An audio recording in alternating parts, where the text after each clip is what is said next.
All right, so this is our educational app. It is called Something Fishy because it's about fish. Um, all the assets in this game were made by two of our team members in A Sprite. And we also do have a soundtrack playing in the background. You are able to change the volume of how loud you want the music to play in the options area. So we'll quiet that down a bit. And here's our world. So the educational part of our game is basically where you're able to catch certain fish and in what conditions. So in the map, we have the South Lake, two oceans on each side, and also a northern lake.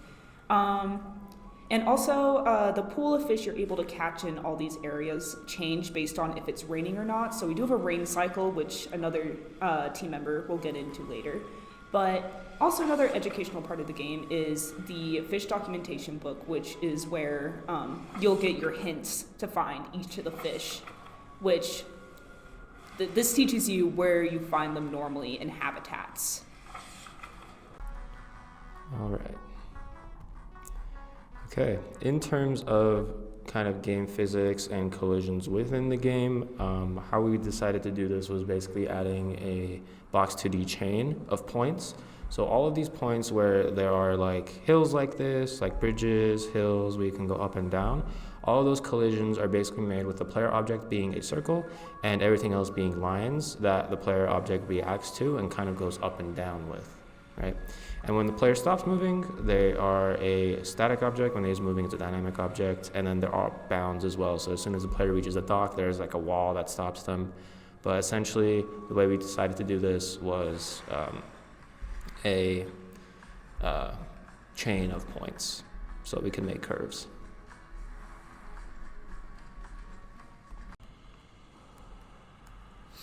In terms of movement, we have the movement bound to the WASD keys and the arrow keys, and those set a linear velocity using Box 2D for the player.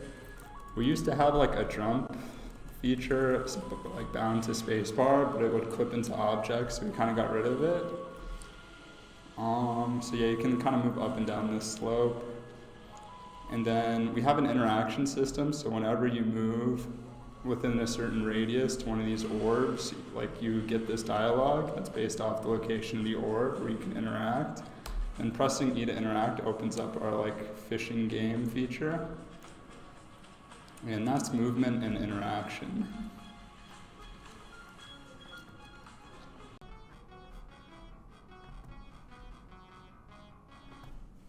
Okay, hello.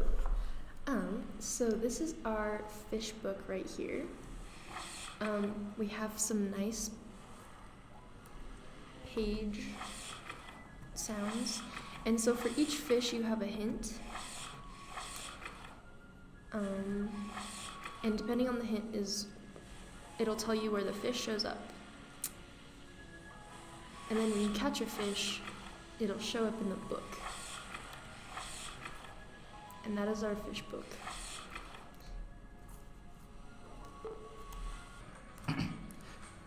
Okay, so I mainly worked on the fishing minigame, and in the fishing book you can see we don't have any fish caught, but if you go to one of these interaction points, there's 4 of them throughout the world, it starts a fishing minigame with a random fish based on the place you're at and whether or not it's raining.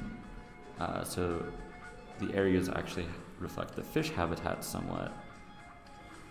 And you can see once you catch it, it says you caught it, and then in the fish book, it'll be logged that you caught it. And you can also lose if you let the progress bar hit 0 multiple times. So let me just show that off real fast. And then the fish gets away. Word.